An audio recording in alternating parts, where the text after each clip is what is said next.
के सेवानिवृत्त आचार्य प्रोफेसर राजेंद्र शर्मा जी से आप न्याय, वेदांत, दर्शन आदि शास्त्रों के अभूतपूर्व विद्वान हैं।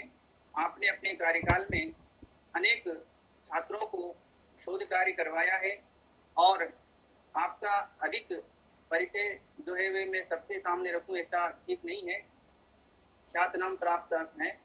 तथा आपने अपने कार्यकाल में विश्वविद्यालय में अनेक राष्ट्रीय, अंतर्राष्ट्रीय जो है दार्शनिक विषयों पर अनेक संगोष्ठी, सेमिनार इत्यादि का आप आयोजन करवाते रहे हैं।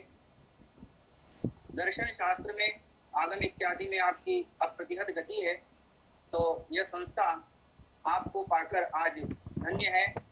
अतः मैं आपसे विनम्र प्रार्थना करता हूं कि आप अपने वक्तव्य से हमें कृतार्थ करें। प्रोफेसर राजेंद्र शर्मा जी।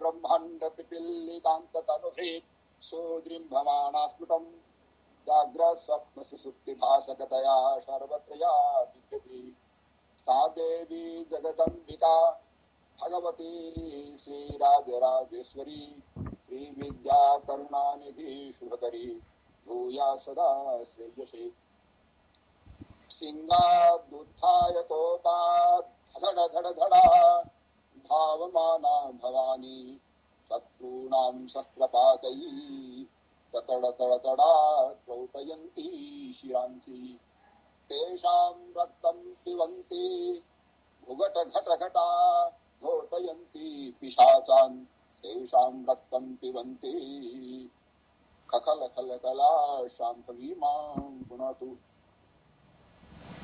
आज के पूज्य गुरुदेव आदरणीय प्रातस्मरणीय प्रदीप शाह जी की स्मृति में ये व्याख्यान माला आयोजित है। सबसे पहले मैं उन पूज्य गुरुवर को प्रणाम करता हूँ।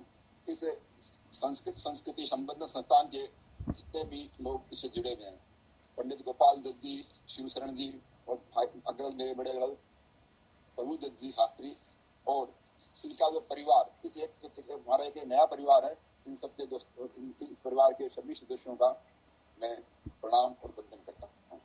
आज की इस संगोष्ठी में कुछ हमारे साथ कुछ बड़े लोग जुड़े हुए हैं। एक प्रोफेसर कमललाल रैना जी हैं, जिन्होंने फ्लोरिडा विश्वविद्यालय में बहुत वर्षों तक अध्यापन कराया और प्रोफेसर कमललाल रैना जी जो इसमें अजमेर रहते हैं और ये कश्मीर के शक्ति के उपासक हैं, मैं इनका भी नमन करता हूँ। दूसरे प्रोफेसर राजेंद्र महर्षि जी पीछे जुड़े हुए हैं। प्रोफेसर राजेंद्र महर्षि जी एग्रीकल्चर यूनिवर्सिटी से सेवानिवृत्त हुए, इनकी आध्यात्मिक मिशन बड़ी होती है। इसके अलावा बहुत से नाम होंगे, मैं देख नहीं पा रहा हूँ, पर मैं सबको नमन करके, प्रोफेसर बीना अग्रवाल अभी तक जुड़ी नहीं है, तो उन सबको नमन करके मैं मेरी बात संक्षिप्त रूप से रखता हूँ। आज की इस संगोष्ठी का जो विषय रखा कि जगत जननी का प्रादुर्भाव, आद्याशक्ति का प्रादुर्भाव। हमारे जो दर्शन है, उन दर्शन में जो शक्ति की उपासना है वो जो लोग करते हैं वो शाक्त कहलाते हैं। शक्ति क्या है? तो वेदों में शक्ति की बात की गई। वेद के अंदर श्री सूक्त में, लक्ष्मी सूक्त में और उषा सूक्त में, देवी सूक्त में, वाग्भृंगी सूक्त में, बहुत से रूप में, रात्रि सूक्त में भगवती की आराधना की गई।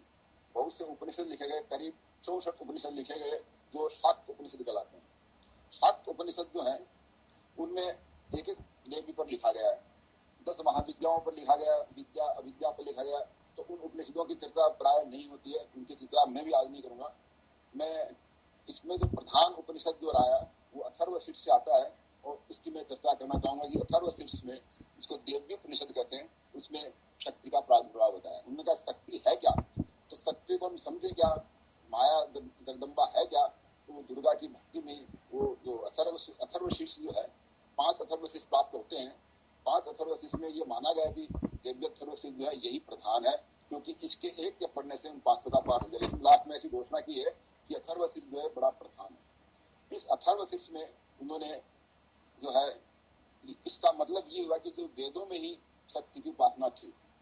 दूसरा जो प्रमाण मधुसूदन ओझा ने अपने ग्रंथों में लिखा कि जो भी 10 महाविद्याएं हैं वो वेदों में प्राप्त होती हैं और इनका रुद्र के साथ संबंध है, तो रुद्र की शक्ति के रूप में 10 महाविद्याएं हैं। तो 10 महाविद्याओं की स्थापना में बड़ा विस्तृत ने लिखा। मोतीलाल शास्त्री जी ने इसे कल्याण के अंदर आप देखना चाहें 10 महाविद्याएं कैसे हैं, तो उन्होंने समझा कि ये 10 महाविद्या क्या है, इसके बारे में बड़ा लेख मोतीलाल शास्त्री जी का इसमें प्राप्त होता है। तो वैदिक काल से हमारे अंदर जो साधना आई, दुर्गा की साधना जो आई, उसे दुर्गा ही कहा उन्होंने। दुर्गा कहना अलग है, दुर्गा आद्या शक्ति को कहा गया है। दुर्गा क्या है, तो इसके बारे में अथर्वशीर्ष में वो अंत में जाके कहते हैं कि दुर्गा क्या है, तो कहते हैं दुर्गा जो ये, वो लास्ट में कहते हैं कि दुर्गा हमारे इस उपनिषद का प्रधान देवता है। वो कहते हैं ताम दुर्गाम दुर्गमाम देवी दुराचार विघातिनी नमामि भव भीतो हम संसारार्णव तारिणी, कि मैं उस दुर्गा को, जो दुर्गा है, इसको कोई पार नहीं पाता, उसको दाना नहीं रचता, इसलिए दुर्गा है। वो हमारी हर दुर्गति को दूर करती है, वो दुर्गम देवी है, और वो समस्त संसार के जो दुराचार है उन दुराचारों का विघात करती है। इसको मैं प्रणाम कर रहा हूँ। क्यों कर रहा हूँ, कि मैं इस भव संसार से, संसार सागर से भयभीत हूँ, और वो संसार अर्णव से पार कर सकती है, वो तारिणी है। तो जगदम्बा ये माना कि जितने भी देवता हैं उनमें जो भगवती की आराधना है, शक्ति की जो आराधना है, वो एक अलग तरह की आराधना रही। इसमें जो शक्ति है, शक्ति की आराधना अलग इसलिए है कि शक्ति माँ है, और माँ जो चाहती है बच्चे का कल्याण, वैसा पिता नहीं चाहता। पिता का कल्याण अलग तरह का, माता को बोलना ही नहीं पड़ता कि मेरे को क्या चाहिए, माता को पहले से पता क्या चाहिए। शंकराचार्य ने सौंदर्य लहरी में लिखा कि मैं सोचता हूँ कि भवानी से मैं प्रार्थना करूँ, तो प्रार्थना में कह रहे कि भवानी तुम दासे मई पितर दृष्टि सकरुणा किसी स्तोतुम बांसन प्रथम। तो कहते कि मैं भवानी से प्रार्थना करना चाहता था, हे भवानी, हे दुर्गे, कि मैं तुम्हारा दास हूँ, मैं तुम्हारा सेवक हूँ, तुम मुझे मेरे ऊपर कृपा दृष्टि डालो, केवल कृपा दृष्टि डाल दो। तुम ये कहना चाहता था पर मैं कह नहीं पाया, भवानी तुम, मैंने केवल इतना कहा भवानी हे माँ तुम। आगे मुझे कहना यह था कि तुम मेरे पर करुणा दृष्टि डालो, पर भगवती ने कहा, इसके पहले ही भगवती ने कह दिया कि तुमको साई जी पदवी दे दी, कि तुम मेरे जो सबसे बड़ी गति है वो दे चुकी थी। भगवती को कहने की जितनी बड़ी, भगवती ने कहने से पहले ही वो चीज दे दी, और कहते कि जिस चीज को प्राप्त करने के लिए ब्रह्मा विष्णु और रुद्र भी तड़पते हैं, उनको भी वो मिलती नहीं, वो साई जी पदवी केवल इतना कहने मात्र से दे दी कि भवानी तुम दासे मई की तरह दृष्टि करना। जैसा मैंने ये कहा, आधा ही कहा था, भगवती ने पूरा कर दिया। तो भगवती की जो शक्ति है, वो शक्ति दुर्गा जो आद्या शक्ति रही, वो सब मनुष्य के लिए जितना भी कल्याण वो कर सकती है, वैसा कल्याण और देवता नहीं कर पाते। और देवता जो है, भगवती के कल्याण की बात इतनी जोरदार है कि भगवती की जो उपासना होती है, आप उसमें देखिए कि राक्षसों की पूजा साथ में होती है। आप राम के साथ रावण की पूजा नहीं कर सकते हैं, आप विष्णु ने जिनको मारा उनके साथ विष्णु की पूजा नहीं होगी, पर भगवती की जो पूजा होती है वो सब राक्षसों के साथ ही होती है। वो कहते कि महिषासुर मर्दिनी, तो वो कहते कि महिषासुर जिसको मैंने मारा उसकी पूजा मेरे साथ ही होनी चाहिए। कितनी कृपा उसकी महिषासुर पर, उस महिषासुर को मेरे से युद्ध करने पर मैंने उसको साई जी पदवी दे दी, इसलिए महिषासुर भी पूजनीय हो गया। तो जितने भी राक्षस हैं उन सभी की पूजा देवी के हाथ में होती है। ऐसा नहीं कि वो दुश्मन है, क्योंकि भगवती का कौन दुश्मन होगा। भगवती की जो शक्ति है, जिसे उन्होंने वेदों में कहा, जिसे अथर्वशीर्ष में कहा कि भगवती की शक्ति है क्या, तो वो कहते कि भगवती की क्या शक्ति है, तो वो कहते कि मैं क्या हूँ, तो कहते कि मैं ब्रह्म स्वरूपिणी। शुरू में कहती है हम ब्रह्म स्वरूपिणी, मैं ब्रह्म स्वरूपिणी हूँ, मेरे से प्रकृति और पुरुष बने हैं, शून्य भी मैं हूँ, अशून्य भी मैं हूँ, खाली भी मैं हूँ और भक्ति भी मैं हूँ, मैं स्त्री हूँ, मैं सबको पूर्ण करती हूँ। संतान बिना स्त्री के कोई प्राप्त नहीं कर सकता, जो भी सृष्टि होगी बिना स्त्री के नहीं हो सकती। ब्रह्मा ने जब सृष्टि की, उस मानस पुत्र पैदा कर दिए, उनको किसी को भी संतान नहीं हुई और वो बैठे रहे वर्षों तक। तब भगवती सृष्टि बनाएगी, स्त्री बनाएगी, स्त्री के आने के बाद ये जगत शुरू हुआ, शक्ति का बनाएगा। इसलिए भगवती कहती कि मैं शून्य हूँ, मैं सबको पूरा भी करती हूँ, शून्य भी मैं हूँ, अशून्य भी मैं हूँ, मैं आनंद भी हूँ और अनानंद भी मैं हूँ, मैं विज्ञान भी हूँ, मैं अविज्ञान भी हूँ, मैं ब्रह्म भी हूँ और अब्रह्म भी मैं हूँ। इसलिए ये जो रूप है, मैं पंच महाभूतों में हूँ और पंच महाभूत जो नहीं है वो भी मैं हूँ, मैं समस्त जगत हूँ, मैं ही विद्या हूँ और मैं ही अविद्या हूँ। दो रूप है विद्या अविद्या के। संसार का जो अज्ञान है, मोह माया, वो भी मैं हूँ और सद्विद्या भी मैं हूँ।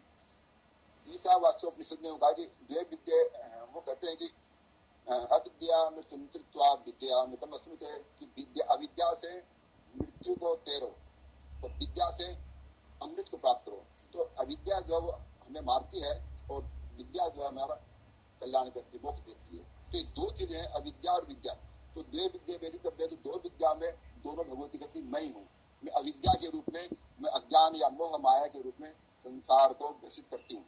संसार के हर प्राणी में मैं मोह हूँ, मैं माया हूँ। मेरा रूप जो एक अलग रूप है। मैं जिन लोगों को नींद आती रात को, वो सब निद्रा रूपणी है। भगवती के लिए कहा कि भगवती निद्रा रूपणी है। पहले चरित्र की कथा में वो कहते हैं कि विश्वेश्वरीं जगतात्रिं स्थिति संहार कारणीं निद्रां भगवतीं विष्णु रसुलां तेजसा प्रभो, कि मैं विष्णु को भी नींद आ जाती है, 4 महीने सोते हैं तो मैं सबको सुनाने वाली तो मैं ही हूँ। क्योंकि निद्रा जो है वो काली का रूप माना गया है। कि निद्रा क्या है कि निद्रा में व्यक्ति समस्त ज्ञान को भूल जाए। नींद का मतलब सिर्फ कुछ भी ज्ञान नहीं रहे। योग सूत्र में कहते हैं शून्यालंबन वृत्ति निद्रा, कि वो ज्ञान शून्य अवस्था जिसमें कोई ज्ञान नहीं, उसी को नींद कहते हैं।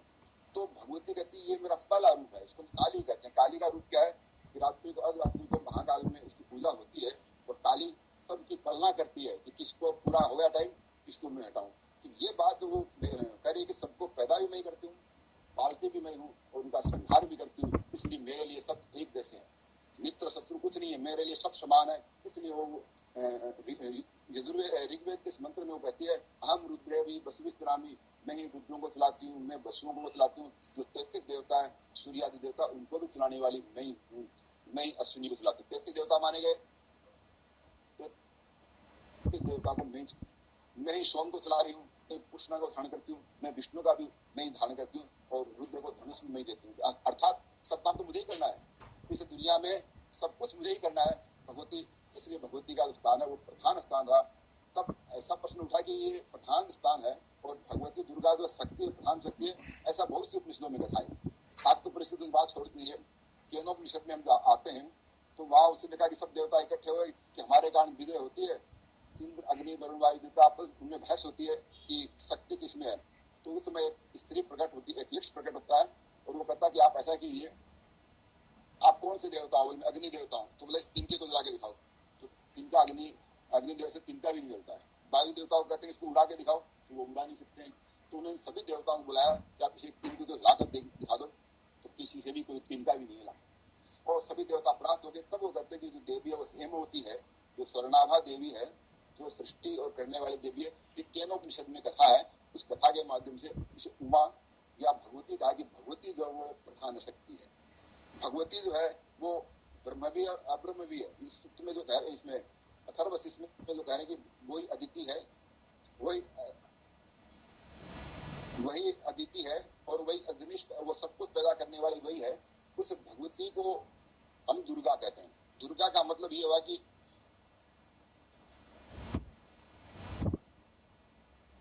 तो उस विद्या और अविद्या का जो रूप था, तो भगवती की जो बात थी, भगवती को उन्होंने ये माना कि जो भगवती दुर्गा है वो समस्त संसार के चराचर जगत को सब कुछ किसी को करना होता है और सब कुछ वही करती है। ये इस अथर्व उपनिषद में बताया गया और इसमें उन्होंने 3 बातों की चर्चा की अथर्व उपनिषद में। एक तो उन्होंने कहा कि वो 16 अक्षर उसके बताए कि 16वीं देवी है और 16 देवी है। इसको 16 अक्षरों से इसकी को त्रिपुर सुंदरी करते हैं। तो ये उन्होंने कहा कि ये जो त्रिपुर सुंदरी है यही सबसे बड़ी आत्मशक्ति है, यही विश्व को विमोहित करती है और इसके पाशांकुश और बाण, ये 4 आभूषण है। तो सप्तशती के अंदर हम देखते हैं तो वहां वो आता है कि भाई अरुणाम करुणाम तरंगिताक्षम जितपाशांकुश बाण दाताम अनिमा दिविराभ्यताम मयूखे धर्मित्ये भावे भवानी। ये भवानी का जो रूप है, ये रूप ऐसा है कि वो जन्मती नहीं है, वो तो अजम है, अजन्मा है, वो कभी जन्मी नहीं भगवती तो। पर वो ऐसा लगता है कि उसने कोई अवतार धारण किए, वो भक्तों पर अनुग्रह के लिए विभिन्न रूपों को प्रकट करती है। तो इसलिए उनके बहुत से रूप उनके प्रकट होते हैं।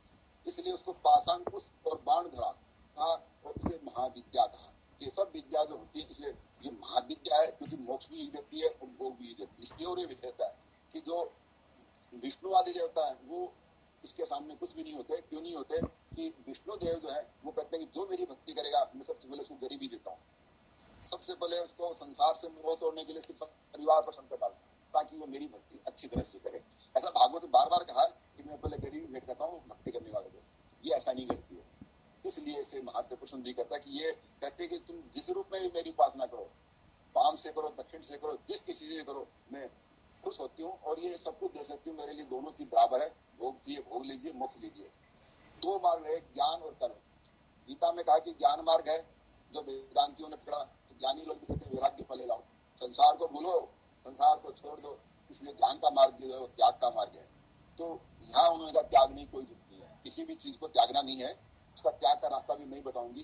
तो ये जो शाक्त उपासना है, दुर्गा की उपासना, ये बहुत ही उत्तम उपासना रही, और इसमें वैराग्य की बात नहीं कही। वैराग्य की कोई जरूरत नहीं है, आप सब कुछ करते हुए, संसार में रहते हुए भी आप भोग और मुक्त दोनों को प्राप्त कर सकते हो। इस विद्या को त्रिपुर सुंदरी विद्या का श्री विद्या कहा, और इसमें यह माना गया कि वो जो श्री विद्या है उसके 9 स्तर हैं। हमारे 9 चक्रों में उनके 9 स्तर हैं, और उसमें वो प्रकट योगिनी, गुप्तधर योगिनी, संप्रदाय, कुलोत्तीर्ण और निगर्भ योगिनी, इस तरह उनके स्तर बताए उन्होंने। और बाद में उन्होंने कहा कि वो रहस्य अतीर्ण पराप्राप्ति रस योगिनी रूप है। इन 9 रूपों के द्वारा उन्होंने त्रिपुर सुंदरी की जो है वो आराधना प्रकट की, जिसको कहते हैं कि ये जो साधना है, इसको प्राप्त करने पर, श्री विद्या इसे कहा, त्रिपुर सुंदरी कहा, इसको प्राप्त करने पर सब भय खत्म हो गए। नमामि त्वाम महादेवी महाभय विनाशिनी महादुर्ग प्रशमनी।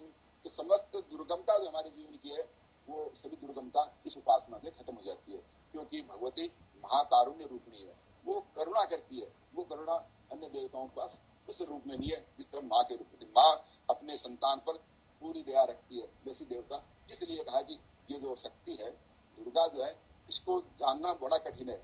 वो कहते हैं ब्रह्मा भी इसको नहीं जान सके, इसलिए इसे अज्ञेया कहा। इसको प्राप्त नहीं की, दिखती भी नहीं है, और इसका जन्म भी नहीं हुआ, इसलिए अजा कहा। और वो एक ही है, तो इसलिए एका कहा। और वो सब जगह वही है, वो नेका भी वही कहलाती है। इसलिए कहा कि जो भक्ति है दुर्गा है, वो अज्ञेया अनंता, उसका अंत नहीं है, वो अलक्ष्य है, और अजा और एका है।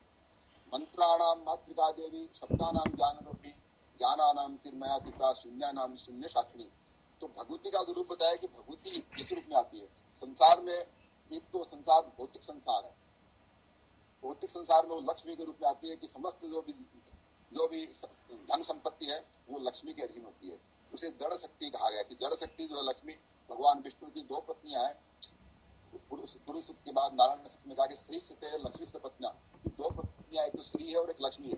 तो श्री सबका आश्रय देती है, और लक्ष्मी जो है वो उनको साधन देती है। तो साधन जो है वो श्री साधन भगवती प्राप्त कराती है, इसलिए उसका लक्ष्मी रूप कहा गया। इसलिए भगवती के 3 रूप प्रसिद्ध रहे, महाकाली रूप, महालक्ष्मी रूप और महासरस्वती रूप। सरस्वती जो रूप है ज्ञान का रूप है, ज्ञान भी यही देती है, क्योंकि विद्या और अविद्या दोनों यही है। मंत्राणाम, वो कहते हैं मंत्रों में जो शक्ति होती है मातृका शक्ति। मंत्रों के जो वर्ण बनाते हैं उसमें 8 वर्ग होते हैं, जैसे अवर्ग, अवर्ग, तवर्ग, टवर्ग और सवर्ग, इस तरह टोटल 8 वर्ग होते हैं। उनकी 8 शक्तियां माने कि उसे मातृका शक्ति कहते हैं। मातृका जो है, इन्हीं मातृकाओं के नाम उन्होंने माना कि एक एक देवता एक एक कार्य करते हैं। ब्राह्मी, माहेश्वरी, कौमारी, वैष्णवी और पाठ में जो बराही, इस तरह से उन देवियों के उन्होंने 8 भेद, अष्टमातृका कहते हैं। अष्टमातृका की पूजा मोहनजोदड़ो में भी होती थी। पूरे भारत में मातृकाओं के मंदिर मिलते हैं, वो कभी सप्तमातृका कहा, कभी अष्टमातृका कहा। सप्तमातृका में प्रधान मातृका नहीं होती है, वो बाकी उनकी 7 शक्तियां होती है। इन्हें और 8वीं जो शक्ति स्वयं है, इन्हें हम शिव के रूप में 8 शिव बोलते हैं। 8 शिव क्या हुए कि जो पंच महाभूत, 5 मन, बुद्धि, अहंकार, ये प्रकृति जो है वो अष्ट रूपात्मिका है। इसे प्रकृति रूप में जब हम भगवती को ध्यान करते हैं तो अष्टात्मिका होती है, वो पंच तत्व और 3 उनकी जो शक्तियां हैं, ज्ञान शक्ति, क्रिया शक्ति और इच्छा शक्ति, जिसे हम सांख्य की भाषा में कहते हैं सत्व, रज और तम, और इसे ये कहते हैं ज्ञान शक्ति, क्रिया शक्ति और इच्छा शक्ति। इच्छा शक्ति को यहाँ शाक्त उपासना में प्रधान माना गया है। इच्छा प्रधान होती है, क्योंकि इच्छा, अच्छी इच्छा और बुरी इच्छा, इसी से हमें पाप पुण्य होते हैं। हमारी इच्छा पर ही सब परिणाम निर्भर करता है। दार्शनिक कहते थे कि ज्ञान से इच्छा होती है, ज्ञान के बाद ज्ञान होता है, फिर इच्छा होती है, और फिर हम क्रिया करते हैं। और शाक्तों ने कहा नहीं, सबसे पहले इच्छा पैदा होती है। भगवती का जो असली रूप है वो शिक्षा है, सृष्टि करने की इच्छा। तो ये इच्छा रूपी है, ये इच्छा होती है। इच्छा के बाद में हमें ज्ञान होता है। अगर मेरा इच्छा ही नहीं है तो मुझे ज्ञान भी नहीं होगा। मेरे को जानने की इच्छा नहीं, आप कितना पढ़ाएंगे, मुझे कुछ समझ में नहीं आएगा, क्योंकि मेरी इच्छा ही नहीं है। इच्छा प्रधान शक्ति रही। इच्छा शक्ति जो है उसके बाद में ज्ञान शक्ति आती है, और इच्छा से ही ज्ञान समझ में आता है, और इच्छा से ही हम क्रिया करते हैं। संसार के सब आदमी क्या क्रिया करें, उनकी जैसी इच्छा होती है उसके अनुसार जीवन भर अपना कार्य करते रहते हैं। इच्छा विद्या और ज्ञान, इन्हीं को मन बुद्धि अहंकार कहते हैं। और इन तीनों में जो प्रधानता इन्होंने इच्छा शक्ति की रखी, और वो जो इच्छा शक्ति है, उस इच्छा शक्ति को इन्होंने माना कि वो इच्छा शक्ति क्या है, उसका क्या रूप होगा। तो कहते हैं हमारी इच्छा जो है, वो इच्छा सबसे पहले इच्छा होती है कि मैं एक से अनेक हो जाऊं, तो जगत का निर्माण ब्रह्म की इच्छा से हुआ। इच्छा में सबसे पहले जितने शब्द बने, वो शब्द क्या है, वो हमारी पहली इच्छा है। हमारी जो इच्छाएं हैं, उन सभी इच्छाओं में सबसे पहले शब्द बने। शब्द है भी क्या, तो कहते हैं वक्ता जो बोलना चाहता है, उसकी जो इच्छा है, उस इच्छा को जो व्यक्त करता है, वो शब्द होते हैं। इसलिए पहला जो ब्रह्म होता है वो शब्द ब्रह्म होता है। और मंत्र होते हैं कि मंत्र के बिना आप कोई भी साधना उपासना कर नहीं सकते। तो वो जो भगवती का रूप है, उससे मातृका कहते हैं कि मातृका यानी शब्द शक्ति। शब्द शक्ति जो है, वो संसार को जड़ और चेतन को जोड़ने वाली शक्ति है। तो सबसे पहले उसे ही हम लोग कहते हैं कि सरस्वती स्वरूप है, और वो सरस्वती स्वरूप होने से समस्त भाषाएं उसमें मातृकाएं कहलाती है। दूसरा जो रूप है ज्ञान रूप है, वो जो ज्ञान है वो बाद में आता है। ज्ञान के अंदर वो ज्ञान रूपनी भी वही है, और ज्ञान से आगे जाते हैं तो हम चिन्मयातीता, चिन्मय तत्व, और उससे जो पराग पर जो अंतिम परा विद्या जो है, उसे जिसे परा विद्या कहते हैं, वो परा विद्या जो मूल कुंडली शक्ति से कहा गया। हर व्यक्ति की कुंडली शक्ति अलग है, पर जो महाकुंडली शक्ति की है, उसे चतुर्संधि कहा गया, वो सबसे बड़ी शक्ति है, और इससे परे कोई नहीं हो। कहते हैं यस्या पर परम नास्ति शैषा दुर्गा प्रकृतिता। तो दुर्गा है क्या, कि जिसके बाद कुछ बचता ही नहीं है, इसके बाद कुछ भी नहीं बचता, उसे परात्पर शक्ति को उन्होंने कहा कि वो दुर्गा है। और उस दुर्गा को मैं दुराचार के खत्म करने के लिए मैं प्रणाम करता हूँ, समर्पण करता हूँ, और वो संसार से, समुद्र से पार होती है। इस तरह से ये अथर्वशीर्ष की जो मूल बात थी, मैंने आपको सामने रखी। वो अथर्वशीर्ष में दुर्गा का रूप उन्होंने इस तरह का रखा। दुर्गा शक्ति में हम देखते हैं कि तीन तरह की शक्तियां आई। पहले चरित्र में काली आई, जिसे निद्रा कहा, और दूसरे चरित्र में महालक्ष्मी आई, और तीसरे चरित्र में उन्होंने कहा कि सरस्वती आई। तो इन तीनों चरित्र में जो तीन हमारे सामने शक्ति के रूप आते हैं, तो काली जो है वो रोज हमारे, काली हमें रोज निद्रा देती है। काली नहीं हो तो नींद नहीं आए हमें, तो वो विष्णु को भी नींद आती है, और वो नींद के रूप में आती है। उसमें पहले चरित्र में उन्होंने जो शिक्षा दी कि इसमें मधु के तब दो देखते हैं जो आप लोगों ने पढ़े होंगे, और उनको मारने के लिए विष्णु 5000 वर्ष तक कुश्ती लड़ते रहे और उनको हरा नहीं सके। तो विष्णु ने और ब्रह्मा ने दोनों ने भगवती की आराधना की, और आराधना करने पर भगवती ने दोनों काम किए। ब्रह्मा को बचाने के लिए भगवती ने विष्णु को जगाया, इसकी नींद हटाई, योग निंदा उसके बीच में खत्म करी, और विष्णु को उनसे जीतने के लिए उन्होंने उनको मोहित किया। जो दोनों मोह थे, खुद मोह थे, उस मोह को भी उन्होंने मोहित कर दिया। इस तरह से उन्होंने उस मोह को भी मोहित कर दिया, और उन्होंने कहा कि हे विष्णु वरदान मांग लो। तो उस वरदान में उन्होंने मृत्यु मांग ली।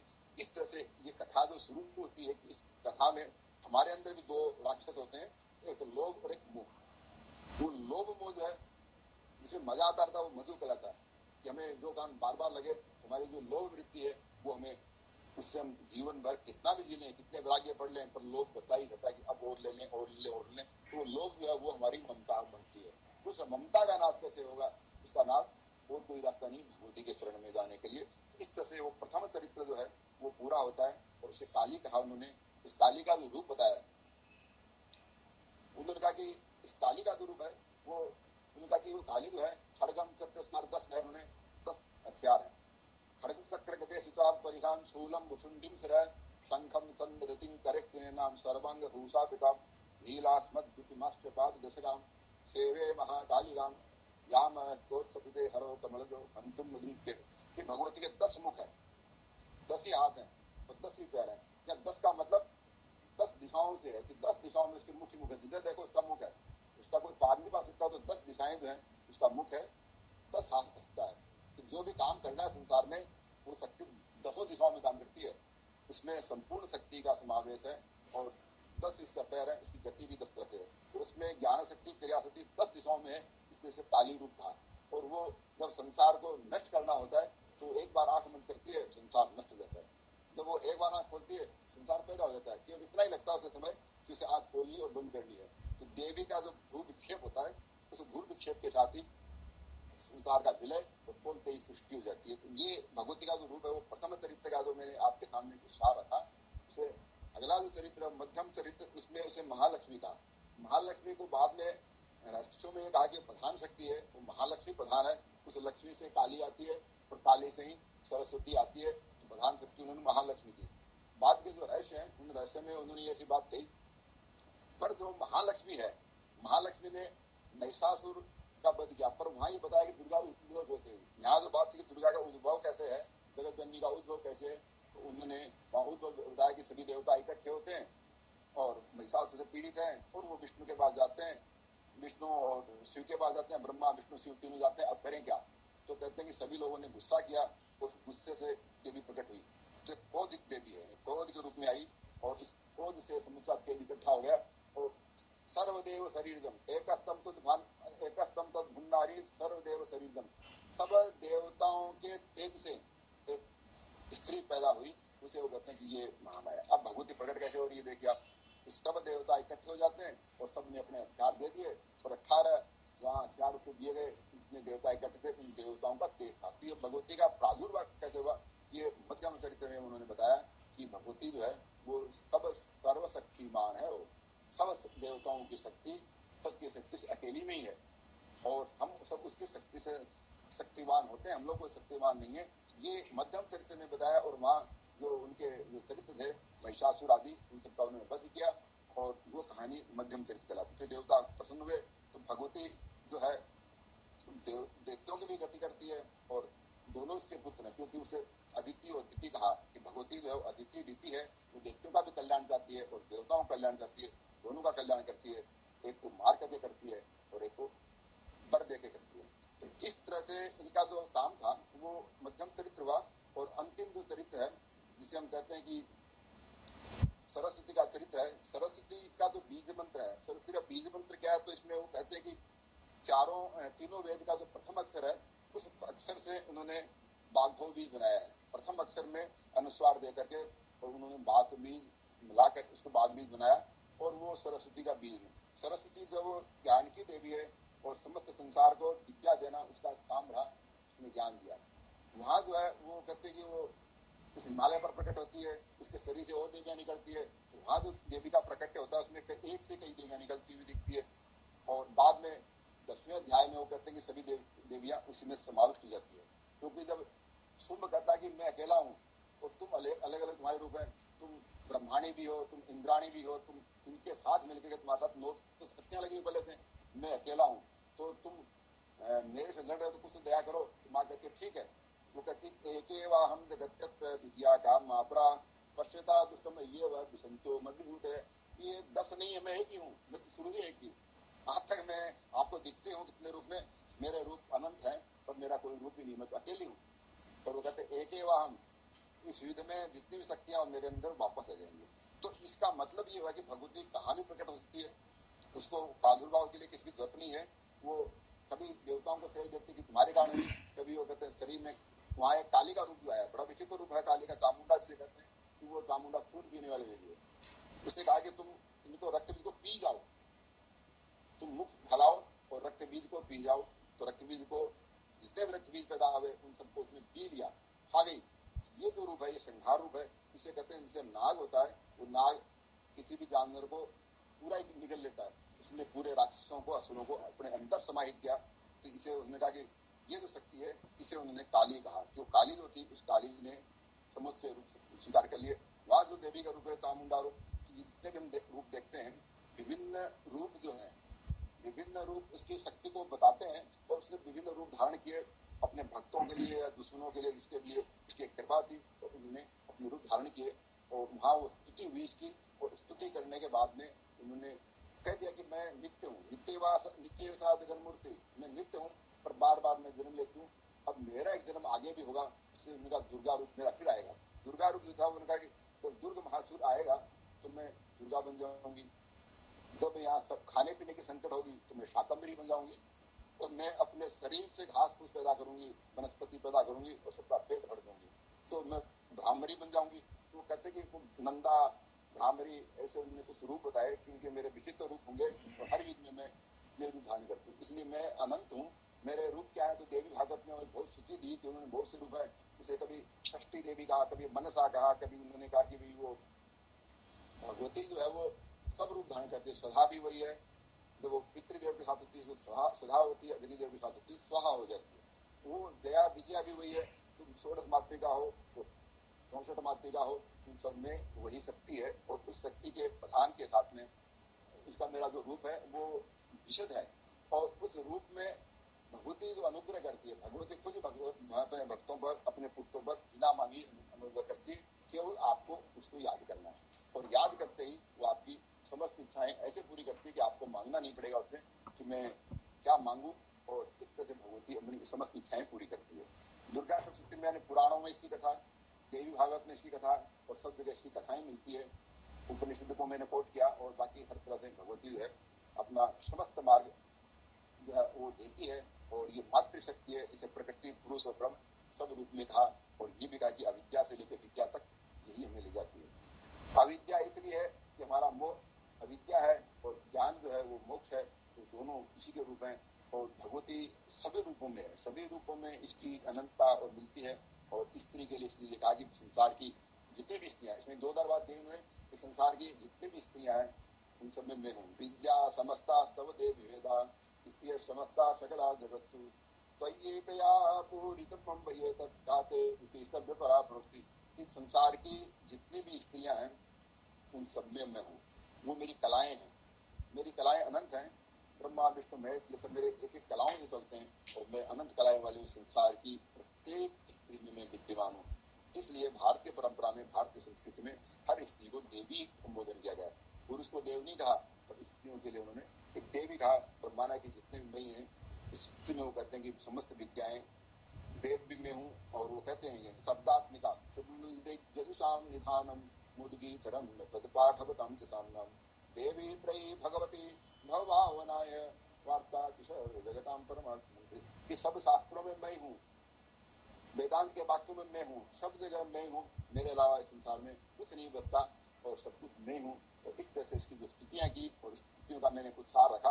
कुछ में क्योंकि बीना जी ने भी ज्वाइन नहीं किया है तो मैं कुछ ज्यादा बोल गया, इसके लिए क्षमा चाहता हूँ। और हमारे साथ अभी एक चेन्नई से भी मैडम जी हुई, गीता पद्मनाभन जी, वो अच्छी वासंत उपासिका है।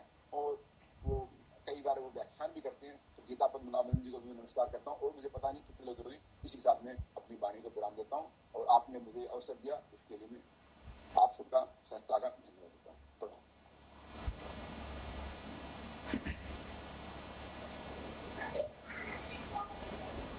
जी, गुरु जी का भाषण, व्याख्यान, उद्बोधन बहुत ही प्रेरणास्पद रहा हम लोगों के लिए। आपने देवी के विभिन्न रूपों का जो है वर्णन किया है, यह जागर में सागर घटने जैसा ही हुआ। क्योंकि भगवती के ऊपर जो है कोई चर्चा की जाए और वो इतने अल्प समय में यदि कुछ कहना है तो बड़ा ही वो कष्ट साध्य होता है। लेकिन फिर भी आपने इतने अल्प समय में बहुत अच्छा हम लोगों को बताया इसके बारे में।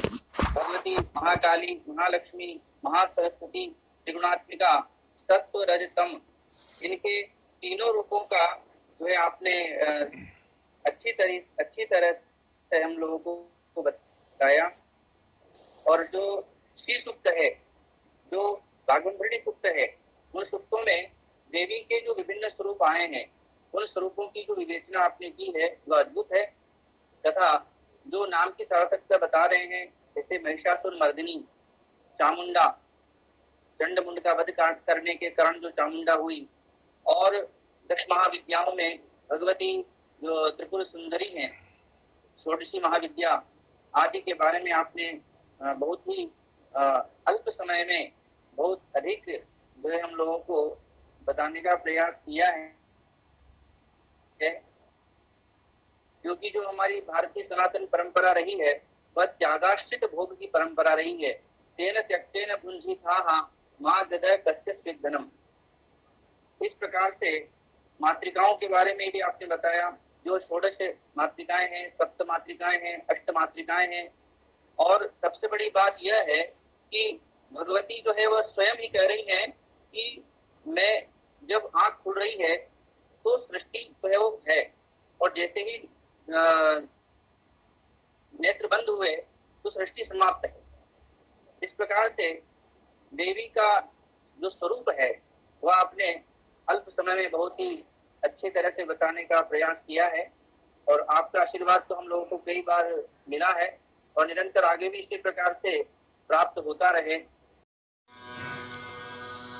अन्य धार्मिक विषयों की जानकारी हेतु संस्थान के चैनल को लाइक, शेयर, सब्सक्राइब करें व नवीन वीडियो हेतु बेल आइकन अवश्य दबाएं।